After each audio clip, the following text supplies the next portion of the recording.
लाना साहब, एक सवाल जो अमूमन लोग करते रहते हैं, जवान पूछते रहते हैं कि इमाम ज़माना अलैहिस्सलाम का जिक्र कुरान मजीद में मौजूद है। बहुत अच्छा सवाल आपने किया है। आप कुरान मजीद उठाकर देखिए और इब्तिदा से कुरान मजीद की तिलावत शुरू कीजिए। सूरह बकरा की पहली आयत ही आप देख लीजिए कि इरशाद खुदाबंदी हो रहा है, बिस्मिल्लाहिर्रहमानिर्रहीम, अलिफ लाम मीम ज़ालिकल किताब ला रैब फीहि हुदल लिल मुत्तकीन अल्लज़ीना युमिनूना बिल गैब।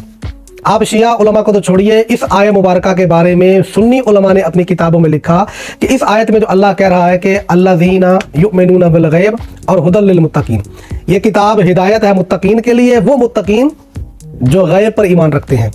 सुन्नी आलिम लिख रहे हैं इस आयत के ज़िमन में कि इस आयत मुबारका में मुत्तकीन से मुराद शियायान हैदर करार है और गैब से मुराद इमाम ज़माना है। ये तो एक आयत है।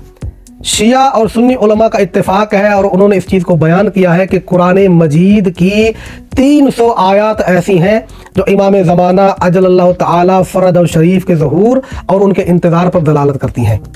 और हमारे उलमा ने मुख्तलिफ किताबें भी लिखी है। आपको किताब मिल जाएगी अल महदी फिल कुरान। इस किताब के अंदर मुसन्निफ ने उन्हीं आयत का जिक्र किया है जो इमाम ज़माना से ताल्लुक़ रखती हैं और उसके ज़िमन में रिवायात आइमा मासूमीन को जिक्र किया है कि कौन सी आयत किस तरह से इमाम के साथ ताल्लुक़ रखती है और किस आयत में अल्लाह ने किस अंदाज में इमाम ज़माना अजलल्लाहु ताला फ़रद शरीफ का जिक्र फरमाया है।